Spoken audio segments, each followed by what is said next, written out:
So good afternoon everyone. My name is Maurya Hanspal and in this session I am going to talk about some more instruments which are again having a fixed rate of interest as a return to you, are the retirement solutions or are also the tax saving instruments. So combining all these three benefits.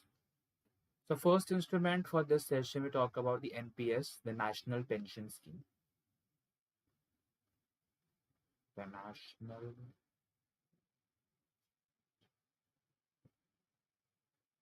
Pension Scheme. That's a national pension scheme. So again, the national pension scheme is getting a reduction of like 1,50,000 as the investment under section 80cc. Again, additional reduction of 80cc D1B. 80cc D1B. Right in a better way. At least it is legible for you. Additional reduction of 80cc D1B of 50,000 rupees. तो मतलब 2 लाख की तो पूरी deduction मिल ही जाती है. That is section 80cc में on your investment I'm talking about, not on the interest payments. Okay, up to 1,50,000 you get a tax deduction. Also under section 80cc D1B you get additional tax deduction of 50,000. mean total 2 lakh की मिल जाती है. Okay, again when you talk about the national pension scheme, again it's like you have to like invest a certain amount like 500 rupees per month, and you'll be having a good corpus at the time of your retirement. So basically in NPS you have a tier 1 account and a tier 2 account, and tier 2 account can only be opened after tier 1 account. Okay, tier 2 account cannot be opened until and unless you have not opened the tier 1 account. Okay, so all these deductions which I'm talking about, 1,50,000 under section 80cc, 50,000 additional reduction under section 80cc D1B, it is only for the tier 1 account. Okay, and when you are investing in tier 1 account, like you get three options: CAGE. C is if you want to invest in corporate debt, because ultimately when these people are taking your money, they are investing into certain instruments to get your return. Okay, corporate debt. A is the alternate investments. G is your government securities. E is your equity. So again, that is on the basis of your risk appetite. Because the person who has a lesser amount of risk in the market, that person might go for the government securities and corporate debts. Again, see, when we talk about the government securities are much more safer than the corporate debts, because ultimately the corporates can default and the corporates can go into bankruptcy also, but the government won't. Okay, so the people who are risk averse, who like to take lesser amount of risk, might go for the government securities and then the corporate debts, because ultimately a fixed rate of return or interest this person would be getting. Now the person who has a higher risk appetite might go for the equity investments, right? Because he's ready to take the volatility of the market, accept the volatility of the market, and is a risk tolerant person or a risk taking person.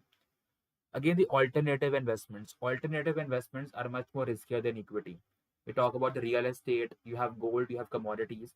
So all those investments which are except your corporate bonds, equities, and government securities, as we call them, the traditional measures of investment. So all these securities, apart from the traditional measures of investment of corporate debt, government securities, and equities, are the alternate investments. And in the alternative investment, we talk about the real estate, we talk about commodities. In commodities, we have gold, silver, oil, energy, agri commodities, non-agri commodities. In agri commodities, we have your wheat, barley, soybean, chana, gram, cotton. In the non-agri commodities, further you have the base metals. In the base metals, you have the ferrous metals and non-ferrous metals. Right? In ferrous metals, like you have steel, iron.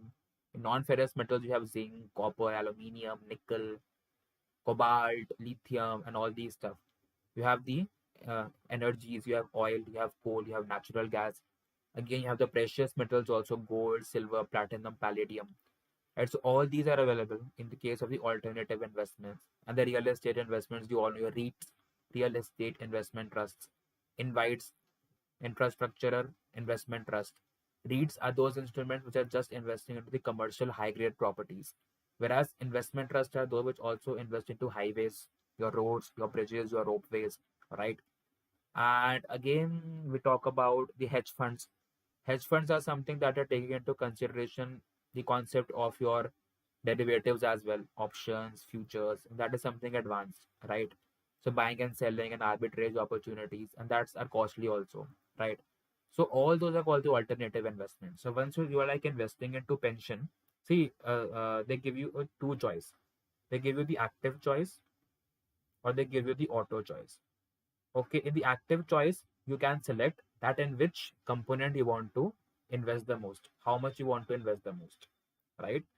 And then in the auto choice, they do it like randomly on the basis of your age, basically. Okay, so the active choice is the best one, I feel.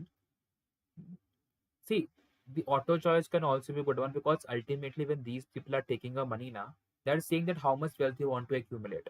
So they won't mislead you in the choice of the auto also. Okay, but a tier two may you do not get all these benefits. It's just like a mutual fund. Okay, like certain amount is going into like the mutual funds, and again you can have the category that how much you want to invest in debt, equity, government securities on the basis of your risk appetite. And again, see, the drawback of the national pension scheme is more than 65 to 70% amount is invested into the large cap funds. But the history has shown that the small cap or the mid cap funds have outperformed the large cap funds. Okay. Then you have called Sukanya Samriddhi Yojana.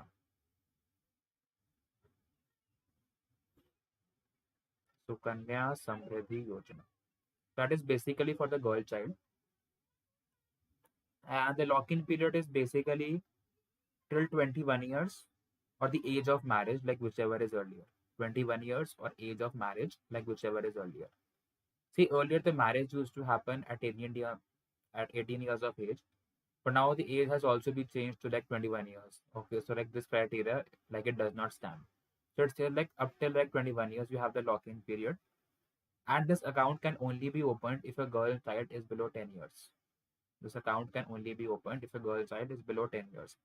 And only one account per child, that is two account per family. अगर घर में दो बेटियां हैं, ठीक है, तो अब दो अकाउंट खुलवा सकते हो. अगर एक है तो एक ही खुलेगा. ठीक है. अगर तीन बेटियां हैं, ठीक है, तब भी बस दो ही खुलेगा. And two is the maximum limit. But अगर एक है तो एक ही खुलेगा, उसमें आप दो नहीं खुलवा सकते. ठीक है. Interest is tax free. You can do the partial withdrawal after 18 years. After 18 years of age, some partial withdrawal can be done. And again, the minimum investment into these funds is like 1,000 rupees. Minimum investment into a Sukanya Samriddhi Yojana is 1,000 rupees. That you need to know.